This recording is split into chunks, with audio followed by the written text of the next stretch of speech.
Voices from the Mausoleum is brought to you by the You Run Podcast Network and yourunpodcast.com. And a very special thank you to our Patreon subscribers. Be sure to check out the Girl and the Gay podcast, a bi-monthly podcast where Beck and Jay discuss their favorite movies, available on Apple Podcasts. Hi everyone, welcome to Voices from the Mausoleum. We have a very special interview with you for you today. Joined with me, writer, director, actor, has a production company, does it all. Joshua Pangborn, thank you so much for being here. Thank you so much for having me. I'm really excited to be here. Yeah, so we've got a lot to discuss today because you've got two features right now currently in post. So for those that don't know who you are, why don't you give us a little spiel? Sure. I am really excited to introduce myself to people who don't know me because I have a lot of exciting things to share with you. So Yay. as you said, my name is Josh, and I am the creator of Sidekick Productions, which is a queer, fat positive, sex positive production company. We focus on mostly horror and horror adjacent stories. And we are probably best known for our long-running web series Skeleton Crew, which, despite the name, is not actually a horror show. It's a queer soap opera, but it's got a lot of horror elements in it. And then after that, we put out Demon Doctor, which is basically, if you like Buffy and you like the X-Files, imagine the two of those smushed together with a lot more queer and fat people in it, and you get the Demon Doctor. And then now we are coming out with some feature films this year that we've decided to branch out into a new area because why just pigeonhole ourselves into web series when we could do more? So Absolutely. And what I love about it is you sort of have a roundabout theater troupe of performers and I imagine crew as well. we basically wear both hats, perform and behind the stage, behind the scenes and everything. So, but no, you're right. It's I'm basically like Christopher Guest when it comes to using my friends and family and found family to make some art together constantly because we're all in the same things. So. I love that. But then you know those established relationships, I mean, really shine on screen. I think it really just makes for a quality production when everyone's sort of having fun together and has that rapport, right? I think it does. I also think it just makes it so much easier for me as the writer to write because I know what the performer is like. Because I found that when you don't know who's going to be performing the role, you don't know necessarily what it's going to sound like. But if I say, oh, I know I'm going to write this for Stuart, I know what Stuart sounds like and I know the kind of things he can bring to the role, so it makes it a lot easier for the character's voice to come out, I think. So it's a lot more fun to imagine the story as I'm writing it that way. Absolutely. I love that you mentioned Christopher Guest, by the way. I can't say I was a long-term fan because I hadn't really watched a lot of his stuff. My husband had me. We did a whole marathon. He was like, have you not seen Waiting for Guffman? Have you not? And it was like, oh man, I've been missing out. Waiting for Guffman and Best in Show were on constant repeats for me when I was younger. It was basically just watch them over and over and over again, and that was a happy night for me. So. Oh man, it's so good. I could talk about those movies forever. But so, do you have a background in film? Did you go to school for film? I didn't actually. So I went to school for a lot of things actually. My undergraduate is I have a double major in English and theater and a double minor in psychology and history. And then I got my master's in English literature and then my doctorate in English literature. And nowhere along the line did I ever think I was going to be making film or television. And I wanted to do theater, but I also was that kind of, I need to be safe and have a safe backup kind of life because you can't put all your eggs in one basket when it comes to the arts, and you can't. I mean, it's not, but no job is really dependable, especially nowadays. But that's another story. That's for sure. We're not going to talk about that.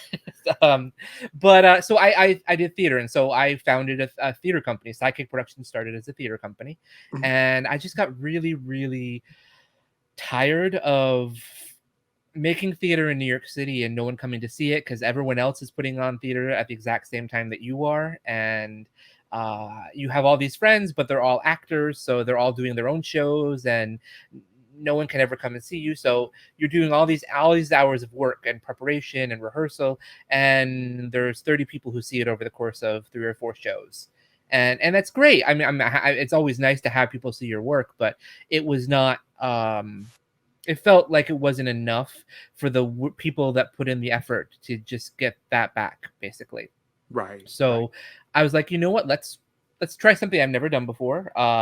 Let's do a web series, and so we did. And if you watch Skeleton Crew has been described to me by some of my friends as a great opportunity for people to see how a film student develops over the course of 5 seasons, because in the first season it's very theatrical. We have lots of filming techniques which are very theatrical, like lots of wide shots and stage shots. And then in season 2 we discovered lights, and we started using lights, and those are very useful.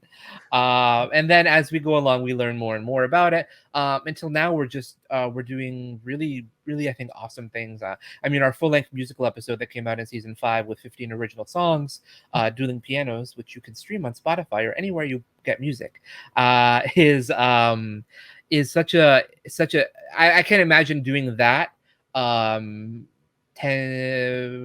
10 years ago when we started season 1 of Skeleton Crew. Yeah. So we've grown a lot, and it's been really, really exciting to see what we've done along the way. But I sometimes wish I had gone to film school, because I would have probably made a lot of headway a lot earlier.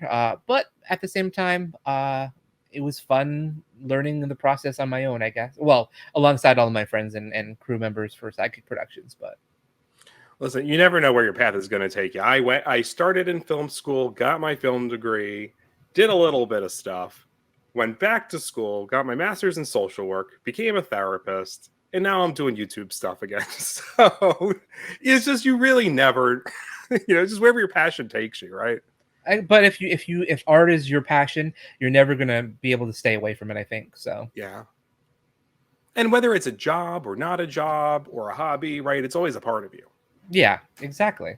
Yeah. So tell us a little bit about these 2 features. What's coming out first? What's coming out second? Sort of what's the lineup? I guess it's going to depend on which one is finished first. In Honest theory, answer. I like it. in theory, A Taste of Youth should be coming out first because we filmed it earlier. We filmed A Taste of Youth in 2022 over the course of 11 days. And Wow. it is back during the quarantine phase of the pandemic, we did a short film called Wasted on the Young. And that was sort of an 8-minute, well, it wasn't sort of, it was an 8-minute short film. And I really loved it. But it was one of those things that we did with pandemic quarantine restrictions and all that. So I wanted to be able to do something with it. But I also thought, well, you know what, this could be a really good foundation for a feature, and lo and behold it was. So we adapted that, well, I adapted that into a feature-length script, and I got the same cast who played the characters in the short film, and then brought a lot of new people on to play the other roles, because as a feature it's going to have more characters and everything. And then we just this was our first attempt at doing a feature film, and we did a lot of things right, and a lot of things that I've learned I wouldn't do again when I'm making my next feature film, because 11 days in a row of filming when you have a day job is a lot of strong choices on my part. So See, 11 days is impressive, though. Well, I mean, what were some of the challenges then in tackling your first feature? I think it was not trusting myself. I've been doing this for almost 10 years as in short films and web series and everything, but something about the idea of doing a feature felt very intimidating. And so I started to get all those, oh, well, maybe I'm second guessing myself about this, and maybe I'm doing something wrong here, and I should have not thought about that, and just trusted myself more, because at the end of the day, I'm the one that has to be happy with it, because I'm the one making it. So the other thing I learned during the course of the production, I wish I'd known it before we started, was a lot of the scenes that I ended up writing were written with more of a TV series style as opposed to a feature style. Hmm. And so it it became problematic when filming, and not problematic in the sense of like we couldn't do it, but it became problematic in the sense of like, well, it's not going to read how I intended it to read because it's going to read like it's a TV series, not like a feature episode, feature film. So that was something I learned while filming as well. So those are two big things I learned. Is it's the same skill set, just trust yourself, but also it's not the same skill set. You have to adapt it for the new medium. So it was an interesting juxtaposition there, I think. Right, right. Not letting the inner saboteur take over. Right.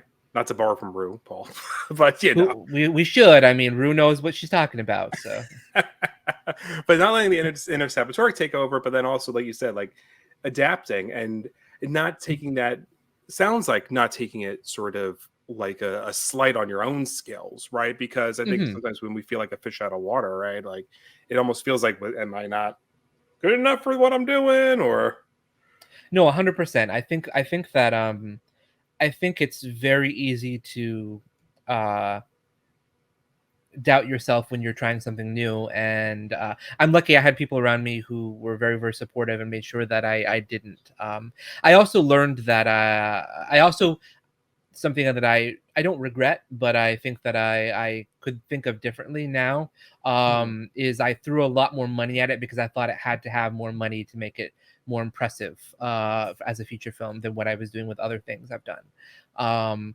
And what I really, well, that's not necessary. I mean, Hollywood would say it differently, but it's not I necessarily would say a lot of necessary.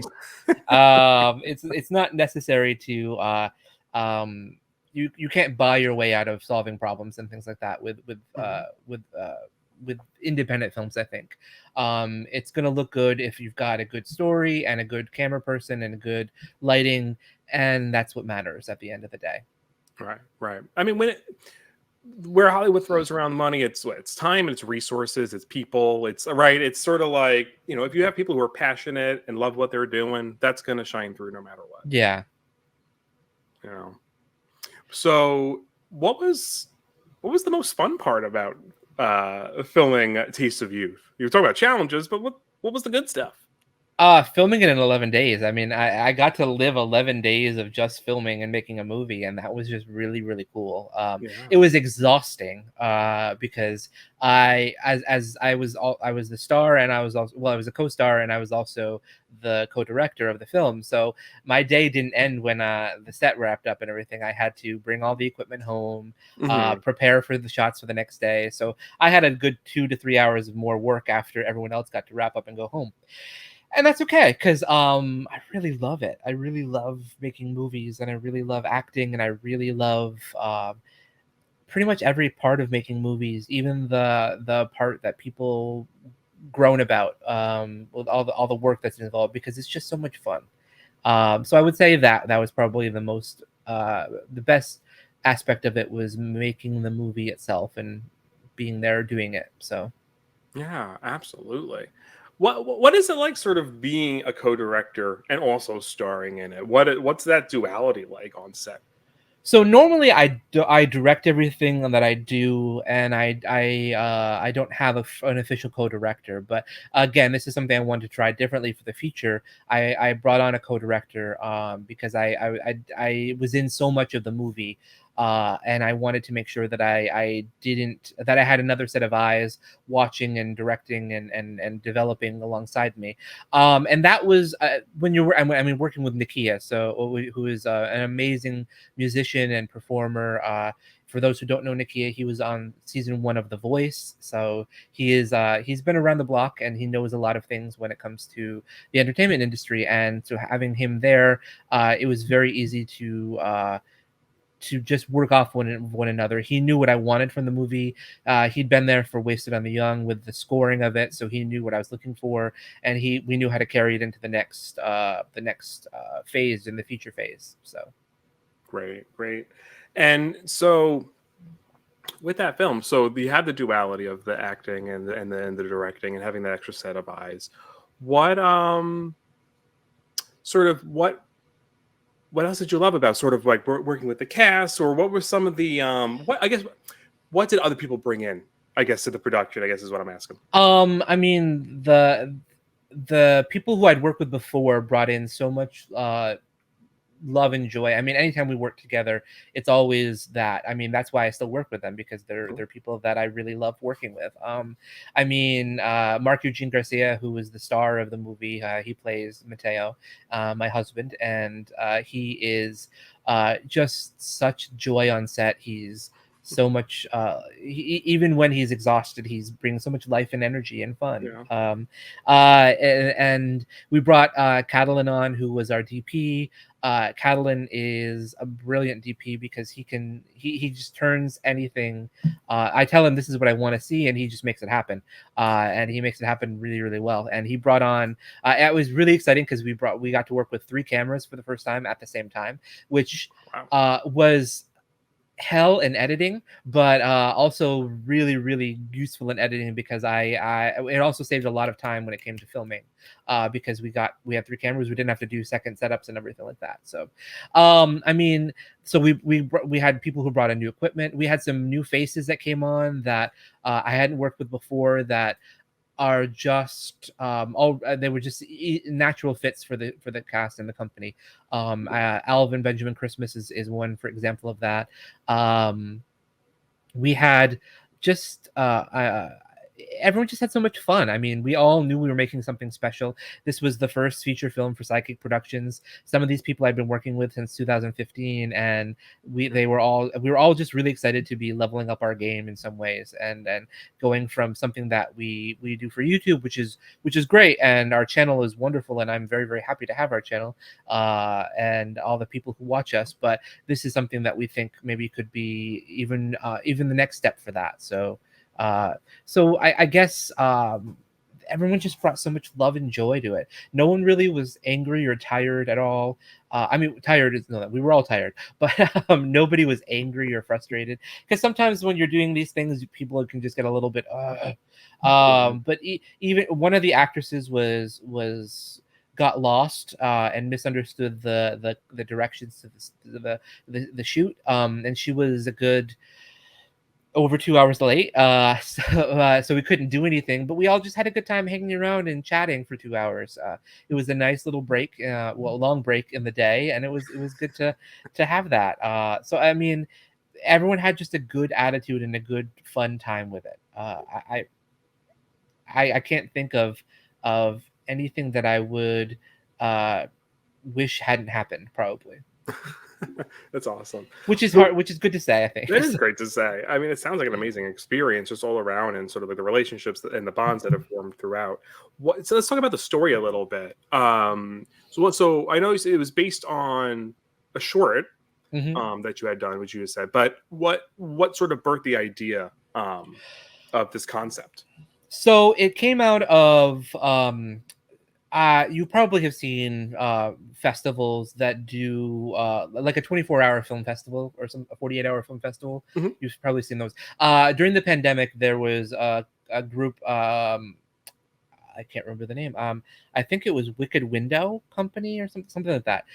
They were doing a festival where you had 2 weeks to make a short film, and it had to be under 8 minutes long, and everyone who participated got to have a theme, horror genre. No, I'm sorry, a genre, not a horror genre, genre and character or topic that had to be in the film. They were all supposed to be horror movies, but they also got a subgenre that went with them. So Mm. some people got like horror musical, some people got horror action. I ended up with horror, which is very hard to make a horror subgenre. I don't even know what that means, but Yeah, uh, what does that mean? I didn't know what that meant at all. So I was like, okay, I don't know what that's going to be. And then I ended up with a witch or cursed object as my object or my Mm. character. So I this was again in the height of the quarantine phase of the pandemic, and I guess death was on my mind a lot, and thinking about growing older and all that. I was nearing 40, and I'm like, this seems like a topic that just popped out into my head and came out. And with queer culture especially, aging is an aspect of it that is often frowned upon, or something that's scary to people. And the desire to turn back the clock is prevalent, I think, among a lot of queer folk. Yeah. And so hence Wasted on the Young. And then from there, I birthed it into A Taste of Youth, which I felt was a more appropriate title for what the feature script became. But essentially, that's the story. The story is about Mateo and his husband, Calvin. Mateo is nearing 46 years old. He's about to turn 46, actually. And he is really frustrated by being on the higher end of 40, closer to 50, and seeing that number approaching, and will do whatever it takes to turn back the clock. And unfortunately, whatever it takes is sometimes a little bit darker than what he may have expected. It's a fun concept. It's fun, but it's also sometimes hits a little close to home, you know. It does. Even as I'm making it, I'm like, this is I'm not 46. I'm not even close to 46, but it's a lot to think about sometimes. I'm like, whew. Well, I think you hit the nail on the head with just how the queer community, especially particularly gay men as well, Mhm. in how we face aging. And like we have the concept of have you heard of like delayed adolescence as a Yes. Oh concept? yeah, absolutely. Yeah. Yeah.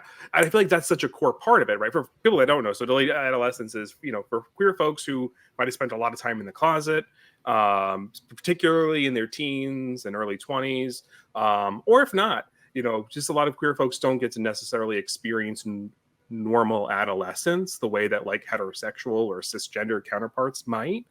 Um, so that's why because we a lot of the first dates and a lot of those stuff Hmm. happen a little bit later. So I feel like it maybe the fear of aging just hits particularly hard. I think that delayed adolescence is something that probably you and I are maybe the last generation that will really feel it as much across the board, because I think that a lot of Gen Z and Gen Alpha is the new one now, I guess. I think my Um, son's Gen Alpha. Yeah, I think it's Gen so Alpha or the babies now. I think that because of so much more queer representation is out there, and the idea of being queer has been destigmatized in some aspects, at least, that people are coming out earlier and Yeah. being, which is, I think, great. But I think that well, again, I could go into a whole other side journey about how maybe that's not going to happen because of various things going on across the country, but I won't talk about that. I tend to get a little too sidetracked on these things. I think that I think delayed adolescence is a real at the heart of a lot of um, horror films dealing with aging and everything like that for queer people. Although yeah. Anyway, I'm going to start rambling if I don't, so I'll stop for a second. But I guess we could kind of sort of segue before we get into the other feature that is in post. But I just love that your, I guess, mission statement or your general approach to creating art is that you want to be queer, fat positive. You want to have this representation in media, in horror. We're a horror channel, obviously, we talk about horror, but I think just in general, it's important. Um, can you talk a little bit about just sort of the origins of wanting to really hone in on that mission? Sure, absolutely. And I do think that horror is probably the area that I'm most passionate about having that representation in now, because while queer horror is becoming more prevalent, you don't again. Fat characters in general in horror are never seen in a positive light for the most part. So it's an important area for me. But when I left college in way back when, I started a theater company called the Living Room Theater Company, and I did that for a couple of years. And then my ex and I broke up, and the company dissolved. And then I got to a point where I was ready to create my next theater company, but I wanted to do something that was more than just a company that made my own plays, which again, I mean, there's nothing wrong with that. And I I will always want to produce my own work because that's, I think, one of the best ways to do it, but to get your own work out there. But I wanted to do something that had more of a something to say with the company. Why am I making this company? What makes my company different than any other theater company that's out there in the world making something? And so I realized that I wanted to talk about one of the reasons I made my own work, which was that I wanted to be able to have characters who looked like me on screen or on stage, but on screen. And at the time, I was still not acting because I didn't necessarily believe I could be a performer, because that's a whole other side story of my traumatic college years, of where I was told you can do everything except perform in the theater universe. Another story. But so I was really passionate about making sure that queer characters and fat characters were on screen and on stage, and that's where that came from, because I'd seen a lot of queer characters, but they were never fat. Like I grew up a very important show for my formation as a young queer person was Queer as Folk, but Mm-hmm. nobody in that was fat. Nobody in that was anything remotely plus size at any point, really. And that's okay. That show is representing one facet of the queer population, but I wanted to represent a facet that nobody was talking about and nobody was representing. And even when they are represented, like in Modern Family, they're represented in a way that isn't possibly seen as having any sort of sexuality. Yeah. Like Cam and Mitchell are, like the other families. I always go on a Modern Family rant when people ask me this question. Modern Family is a great sitcom in many ways, but it represents the two heterosexual couples as extremely sexually active, extremely Yeah. sexual, and it represents the queer couple as basically Lucy and Ricky from the 1950s, but even less sexual than that. Yeah. And Very vanilla. Very just. very vanilla would be, and it's not that they're asexual. They're not asexual characters. They're just no sexual characters. There's no sexuality for them at all. Mhm. Because I do believe in representing asexuality as well. One of the things that when I adapted Wasted and the Young into a Taste of Youth is I wanted to make sure that we had an asexual representation in it, which and I think we're one of the only, if not the only, horror films that has an asexual main character that's openly asexual, which I think. I thought it was very refreshing. I was happy to see that.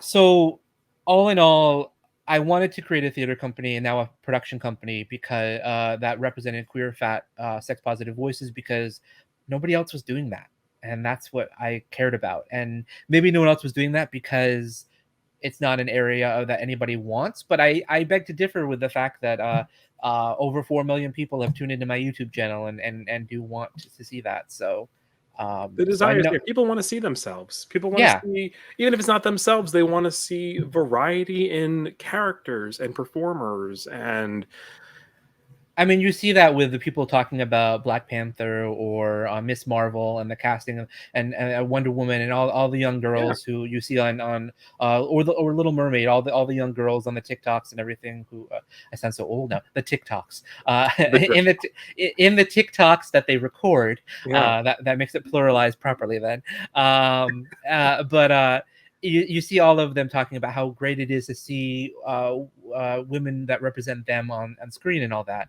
And I get messages from people who say the same thing to me, that how grateful they are to be able to have the opportunity to see someone who looks like them on screen, or someone who looks like their husband or the man that they love on screen. And it's so rewarding to do that. It makes me want to continue doing that, even if that's the only thing that ever comes of anything I make. That's huge to me. So um, and it's something that's just occurred to me as you're talking about queer representation, like Modern Family or whatever. I think we're about the same age. I think like all the queer representation that we had growing up, right? It's like I'm thinking of like the WB shows, right? yeah, of course, yeah.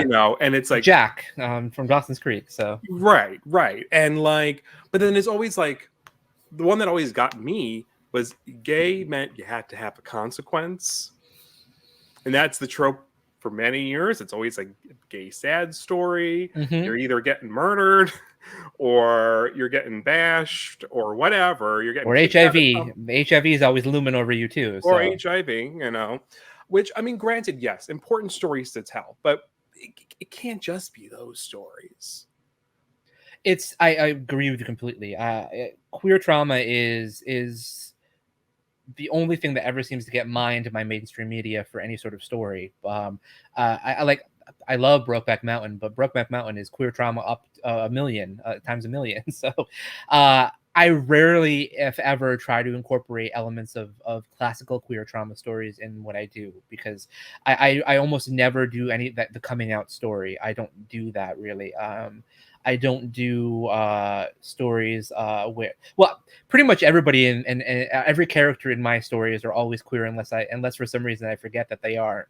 And I'm like, well, I guess this person probably should be straight at some point. But even if they're having intercourse or dating a woman, they're still probably pan or bi in my world. So I don't really have heterosexuals in the things that I make. So that's how I treat the world. But the same thing with being fat though. I don't do fat trauma. I don't try to do where like I'm so sad that I'm overweight. I'm so miserable about it.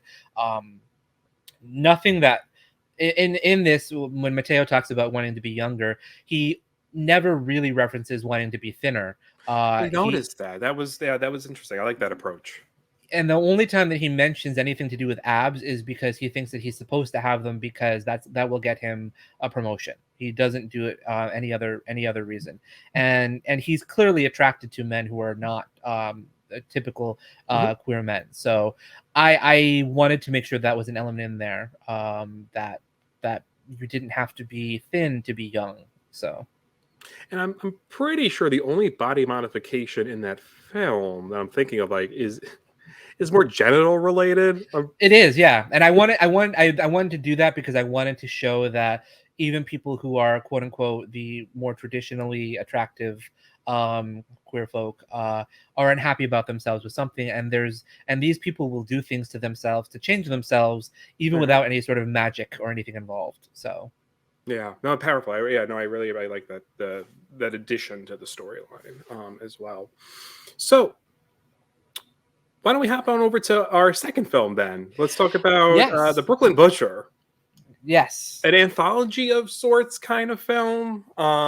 Really interesting approach. I really dug the structure of this one. Thank you. I really I didn't know I was making a feature when I did this. I thought I was just making another series to make a series, but then I realized that it works so much better as an anthology feature than it does as a series, because Mhm. people have because it's so much more rewarding if you watch the whole thing at once. I think because you can be like, oh, I see how that connects and how that works together and all that. Basically, the Brooklyn Butcher, for everyone who is watching and listening to this, is a story about a serial killer who is tormenting Brooklyn, and the residents of one Brooklyn apartment building one night are each confronted with their own terrors as the police investigate a killing in the building.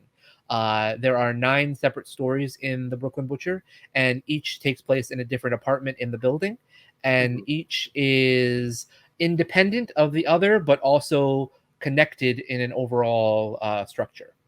Yeah, whether it's by character or just sort of vantage point stuff, and it's really cool. I guess you could technically kind of watch it all out of order if you really wanted to. You could. There really doesn't need to. I think the only the first and the last have to go the way they go. Hmm. Um, the first because it sets everything up, and then the last because it sort of wraps it all up together. But I really liked making it. It was a lot of fun to. This is the first time I did something where every story was so short. Most of Skeleton Crew and Demon Doctor is 30 to 45 or more minutes long. So when I'm doing something episodic, this is the first time I did something like that, and it was first of all much faster to do, but just a lot of fun. And I got to play with a lot of different horror genres. One of the things that some of the cast really liked about it was that every story within it, within the film, is an homage to sort of a different style or genre of horror or horror film. So we have cosmic horror. We've got an homage to Evil Dead. We Mhm. have an homage to the classic House of Blacks, not the Paris Hilton one, but the older one. It's, we've got slasher. We've got psychological horror. We've got fairy tale and folk horror. So it's if you like horror, this is a love letter to horror, basically. Yeah. Horror subgenre, if you will. It's just all Exactly. horror. It's not just horror, it's all horror. So All horror. Yeah, this is a fun one. So all the different locations. So you're getting different apartments to work with. Were some of them in the same building? Were you all working? How did it all sort of map out for you? I was worried about that because my more practical cast and crew members are like, well, you need to make sure that it's realistic, and I'm like, well, it's a movie. See, I subscribe to the I can't remember who says the quote, but he says it to Sean Astin when they're talking about Lord of the Rings, because Sean Astin's like, "Where's that light coming from?" And he's like, "The same place that the music's coming from when the audience listens to the score. It's a movie. That light's going to come from somewhere." And I don't believe you need to explain everything like, "Oh, that's It's where the not light's real coming people. from." It's a production. Exactly. So I'm one of those people that doesn't need everything to be 100% realistic and explainable and all that. Yeah. But I was still a little worried that the people will be like, well, there's no way that building has all these different looking apartments. It's ridiculous. So one of the ways that I tried to avoid that was having a day where we filmed all the hallway stuff in the same hallway. Oh. So that way we could do that. So you all the stuff that really takes place with lots of hallway sequences, you see that's one location that's in the same hallway. Fantastic. That's awesome. But then every other apartment is for the most part different apartment. The only exception to that is the story with the candles and the story with the red wall. That's actually the same exact apartment.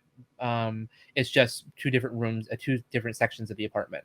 Oh, movie magic. You couldn't tell. So exactly, you can't tell that at all. But other than that, every apartment in it is different. But I think it still works as a whole, as a collective. It all looks like it's the same building for the most part. Yeah. So what were? I guess we can kind of go. What are some of the challenges of that one? I mean, was it just sort of the different locales, or it was actually scheduling was hard for this one. And I purposely did this because I thought scheduling would be really easy because most actors would only be called for like one day. Because it's every story is so short, I'm able to film it all in one day. Yeah. But it was a lot trickier to schedule things than I thought it would be. And that was one of the biggest headaches. We got it all in, but it was definitely one of the biggest headaches. And then the weather was definitely problematic. When you do a lot of prosthetic makeup and you do it in the middle of the summer with no air conditioning on, it's a brutal experience for everybody involved, but no more brutal for anyone other than the people wearing the prosthetics and having to suffer in that. But also this was a particularly brutal summer and there was some overheating for lights and all that. So that caused some problems and everything. And then other than that, I wouldn't say there's really any other real major problems. This was a relatively smooth shoot overall. It was a really nice experience, and I didn't have too many big headaches. I was nervous because I was behind the camera for almost every story, because the nature of this allowed me to perform in it and be in it actually a lot, but only really have to act 2 days really. So I was actually behind the camera for almost everything, which is a lot of pressure because I don't really do a lot of camera work, but I had a chance to really play with a lot of different shots and try things that I thought were maybe exciting and creative and really felt more like horror shots, I guess, basically compared to some of what we've done in the past. So yeah, I mean, when you're telling a story in such like close quarters, right? When you talk about like one apartment complex, right? It sort of lends itself to having a very claustrophobic sort of vibe, and then you get to have that fun doing different angles, different shots, shot sizes, and yeah. I think I could tell you were having fun behind the scenes with this one. It was fun. I got to just do some really. I'm like, let's try this weird angle right here. Or Yeah. let's try that right there, and it's just some fun stuff. So. Now, did you write all of the shorts within it? Did you have? So I went into this wanting to not write everything because I thought, well, the nature of this allows for me to allow other people to write. And I thought that could be a lot of fun. I asked 2 other people to write. Unfortunately, only one person was able to do it. The other one didn't have the time for it. But he wrote 2 of the stories. So he wrote the Red Wall room, Mhm. and he wrote the cult story. That with the candles and the I can't remember any of the words I'm going to say. The candles and the list on the refrigerator, basically. Yes. So he wrote those 2, which they're very much in the world of that I created, but they also weren't things that I would write. So it was really nice to have something different there. A little different flavor. Yeah. It was what I did was I gave him I sort of created a Bible for what I wanted every story to have. So every story has to have and feature certain things in it, and I was able to make sure that he followed those. And since he did that, he was able to keep it with the same flavor, but had his own spices to it. So Yeah. Well, I love that sort of. I'm pretty sure everyone starts with the news broadcast. Everyone does, yeah. That was one thing I wanted to make sure happened, was that every single story started with the exact same news broadcast. That way, you got the sense that this was all happening at the exact same time. So, sort of kind of like feels like a horror story that could kind of be told like during like Jack the Ripper, but from a queer perspective in modern Brooklyn. yeah, no, like, absolutely, yeah. Everyone's just sort of like anxious or neurotic about this. Very neurotic and anxious. And everyone is super queer in this. But it's that's how I like it. That's in my horror is super queer. So even the straight people are queer. So I love it. But yeah, so then no particular set release date just yet. But are these not going yet. to be going up on Sidekick YouTube channel? I hope not, actually. I'm hoping that we can find a way to get them on a streaming service of some kind. That's what I would really like. That'd be amazing. I would love to see them on Shudder or Screambox or something like that. Tubi, who anywhere really. Anywhere that wants them, I would love to have it. So. Yeah, not knocking Tubi. They got some great stuff on there. Tubi has some. I'm always amazed when I go on. I'm like, this movie came out like last year. How is this on Tubi? People used to knock it, and I feel like they really have a lot. They really do. There's some things I can never see that's on Tubi. Like the 1988 The Blob is on there now, and I'm like, I guess I gotta watch that. So yeah, I just saw that it came out it was a March release on there. So okay, thank you. I did not know. I'm gonna have to go. I'm here to spread joy and spread blobs. So that's what I do. So, but no, it's I hope it won't be on YouTube, because I hope that they will find a home somewhere. My goal is to take a page out of the Monster Makeup Company. I don't know if you know their films, Death Trap Gorgeous or Saint Drogo. Yes. There's some really lovely people, and they've been we've been really friendly and learned a lot shared a lot with one another. And they've really done a great job of touring with their films, and they think that that's a successful way for them to get the films out there and people interested in them. So I'm hoping to maybe do something similar as that. Obviously try the festival circuit and everything. Especially Brooklyn Butcher, you should get at the Brooklyn Horror Film Festival. I am toying with I'm submitting both to the New York Horror Festival. That's going to be out. I'll be able to get that out soon. And it does make sense to release it in the Brooklyn Horror Film Festival. You're right. I'll have to look that up on good old Film Freeway and see what they have there. Oh my God, I've been there twice now. I started going in 2022. It's a fun festival. Awesome. I love fun festivals with them, but I will pick it out there for you. Well, thank you. I appreciate that. I especially like it because it means I don't have to travel very far, so that's really nice. It's right there, and they do look like they do a pretty good job at trying to get queer voices. Oh, cool. in the festival. Like Nice. they had T blockers on. Oh, that's I want to see that. I've heard nothing but good things about that. Yeah, it's So fun, but they were there in October, so like there's an audience for it.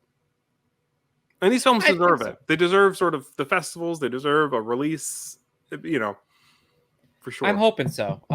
We are Brooklyn Butcher is slated to be finished by the end of March, I think. I just got the color grading back from that, so that's all wrapped up, and now I'm just waiting on the finishing touches for the audio, and that is really really exciting. And then A Taste of Youth, I got the first draft of the color grading that I looked at this weekend, and that should be done in the middle of March, and then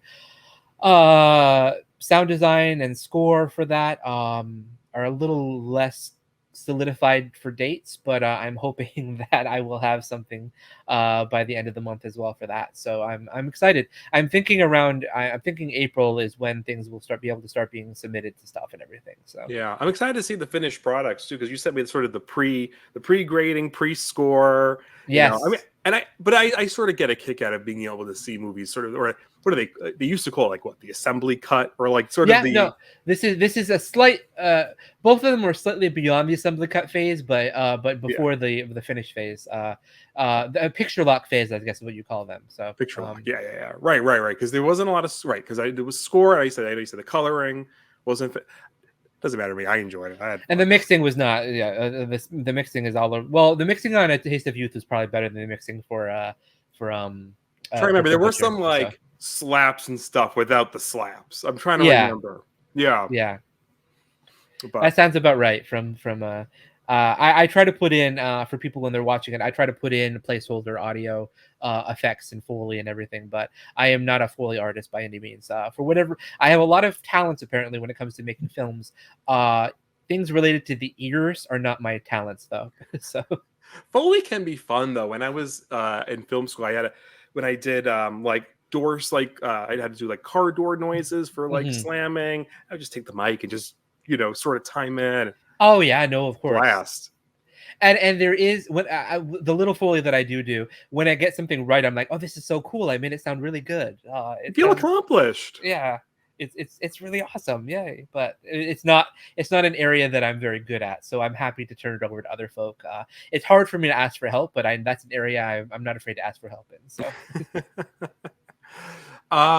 So I mean, before we wrap up, I sort of want to, ask a little bit more just about yourself. Sort of, what's your history with horror, and what are some of your favorite horror films and shows? And well, I don't actually like horror. No, I'm joking. oh, that's uh, news. Oh, you fake I it just like to well. make it. That's all. I just like to make it. No, That's like what no. Jamie Lee Curtis. She's like, I don't watch this shit. I'm just in it.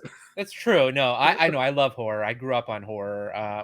But I grew up on horror on my own because my mother never really liked us to watch. I was never forbidden from watching movies. Like I was able to watch rated R movies, for instance. I was like 6 years old. I was never one of those kids who grew up with parents who were like, oh, this is for when you're older. It's Hmm. just I was also dependent on my mother renting the movies, and my mother never rented horror because she wasn't interested in horror. So and we never went to movies, and I grew up in a place where you didn't have cable until I was like in high school. So because that's how Mm. rural I was. So Oh wow. those were the days that I don't want to remember. So no, Days without cable. No. I know. But no, I mean horror. The first is weird, but the first horror movie I distinctly remember is Scream. That's the first one I remember.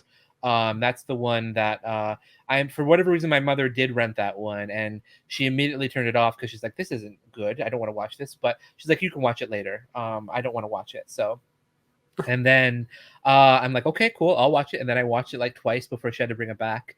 And that's the first one I distinctly remember as a.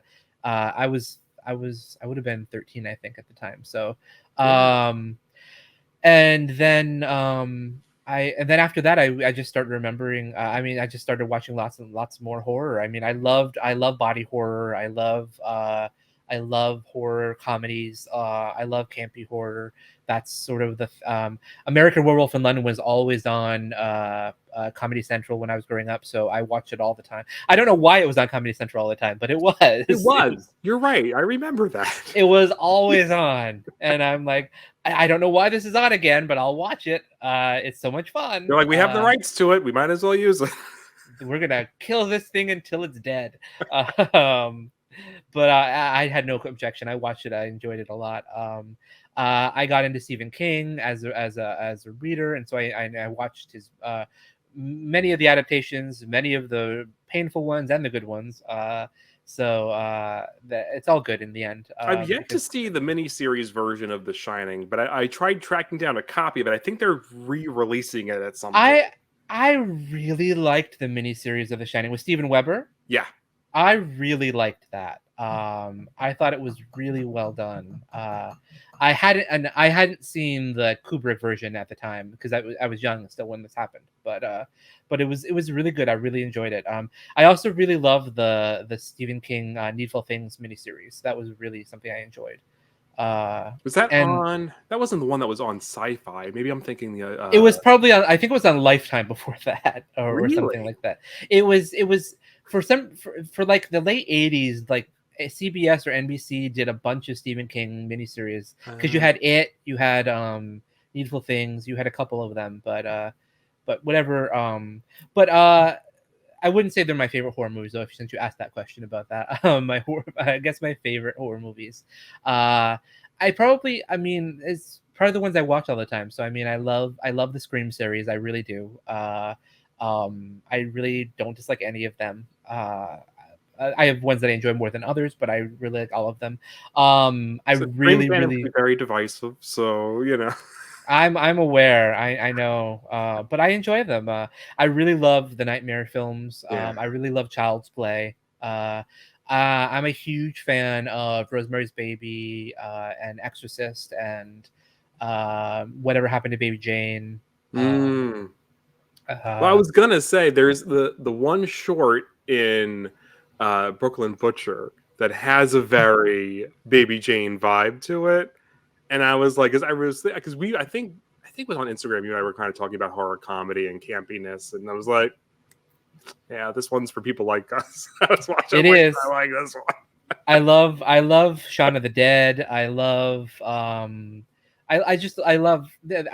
there's rarely a horror movie that I really don't like. Like I'll watch pretty much, especially during the pandemic, I watched a lot of horror. And I went into some deep dives and I watched everything. There are things I wouldn't watch again, but I just appreciate horror in general. I think that it's just really, really medium that doesn't a genre that doesn't get a lot of love from the mainstream, but should, because some of the best performances are there. I mean, you have to really be scary to be scary, and you have to be really good at being afraid to be afraid. And listen, there are some award-winning performances in horror lately. I was thinking, because I'm thinking like Toni Collette. Oh yeah, Hereditary. I mean, my God, of course. Mia Goth. In Pearl, I love that monologue. Pearl is amazing. Pearl is fabulous, and the how he made her just do that face at the end and for the credits, it's just what is that? But it's great. It's terrifying, but it's great. I loved it. Yeah, I love Mia Goth. I love Hereditary. I loved I like Midsommar. Not as much as Hereditary, but it doesn't need to compare them. I know, but everyone will, so it doesn't matter. So. Yeah, the A24 wheelhouse of sort. Yeah, I mean, I love A24. A24 makes some really awesome horror movies. Men. It was Saint Maud A24. Saint Maud was A24. Yeah. What about the red dress one, In Fabric? I think. I don't think that was A24. That was that. Oh gosh, what's the one they did? Neon. Was that? I think it was. Was it Neon? That's a different movie. But I know what you're talking about. I didn't see Neon, but it's called I think it's called In Fabric. It's about an evil red dress, and it's a sort of vignettes of people who have this red dress that basically kills them and everything. So, okay. Yeah, I mean, I like Blumhouse's stuff because they're fun, but they're sometimes a little too polished for me. I like a little bit of rawness to it, which is why even though I really liked the new Hellraiser, I think that it's not as what I'd want from a Hellraiser movie compared to the first and the second original ones, Oh, because I loved it. I uh, miss the '80s dreamy quality of those Hellraiser and movies. the roughness to it and the rawness of it, Yeah. like something of, and but also this is again why I do what I do with sex positivity and sex appearances in films, because Hellraiser, made by a big budget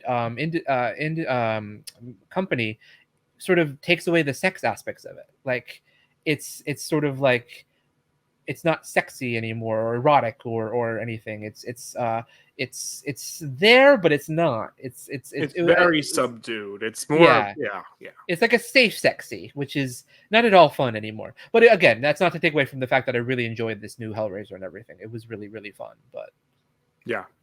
Yeah, no, sometimes you can get to an over polished state, and yeah, Blumhouse is like that, right? More so, they're sort of the CW of horror, I guess. yeah, they Yeah, are. They really are. yeah. It's also like when Rocky. I don't know if you saw back when everybody was doing live musicals on TV. Oh, the Rocky Horror When one they did. when Fox did Rocky Horror, it was just, I love Rocky Horror. And it was just so safe and so clean and so Yeah, not Rocky Horror. So I was gonna say, when a film from the '70s is playing it less safe than a film from now, it's. yeah. But I like, I love Reefer Madness, the musical. We That's were such a going back and forth about that one. such a fun movie. It's such good, and I just love camp. So and no matter what I do, people, even if I don't intend to, camp comes out in my movies, and I don't even know that I'm doing that sometimes. So I get called, I get compared to John Waters a lot by people, and I get called sort of like the John Waters of horror, and I'm fine with that. That's very cool. I'll They take ask you. it. I mean, it sounds like a compliment to me, but I'm not. I don't think they're criticizing me. I think they're complimenting me, and I'll take it. And I've won 2 awards actually that are the John Waters Awards at the Baltimore Web Fest. So, so I definitely have, I have a voice, and it's very very gay, but that's okay. that's the best. It's the best. Hey, yeah, not gonna hear anything negative from me about that. Well, thank you, thank you just so much for coming and talking about your films with me. This has been a blast. So where can everyone follow you? Watch Sure. Sidekick Productions, all that. We'll put So links down too. you can find me on Instagram at Sidekick Productions, on TikTok at Sidekick Productions, and on Twitter, because I still call it that, at Sidekick Prod, because you don't have enough characters to do at Sidekick Productions, on Twitter. And then I'm also on Blue Sky at Josh.Pangborn at Sidekick Productions, I think is what it is, or Joshua.Pangborn. But I haven't checked Blue Sky in a very long time, so I don't know if I don't even know if anyone's on there anymore. And Blue then Sky? No, I got on, but I yeah, I don't know. it was very temporary, I think so. And then you can find me on YouTube at youtube.com/sidekick productions, where if you join us, you have about 50 or more hours of television to watch. So if you're looking for something to watch, you can't say that you're bored until you've watched 50 plus hours of Skeleton Crew and Demon Doctor and our other series that's not a horror, but it's called The Art of Blowing It, which is a mockumentary series. So that's fun there. We've got a couple of short films on there too that are horror. We've got the original Wasted on the Young, Scratched, which is a haunted house story, and then Angie, which is a ghost story set at a cabin, and that's a really fun one as well. And then if you really, really like us and you want to follow along, you can always go to patreon.com/sidekick productions and get all the behind the scenes stuff that we do and get episodes earlier than everyone else if you want to. So Amazing. All of that will be in the description. So people will, you don't have to remember that. You don't have to get out a pen and paper. Or that's so old school. I guess type it out. I don't know. no one has a pen anymore. I say that. I have a whole pen cup right I know. here. I'm looking at a pen cup right now next to me. I'm like, oh, I guess I do, but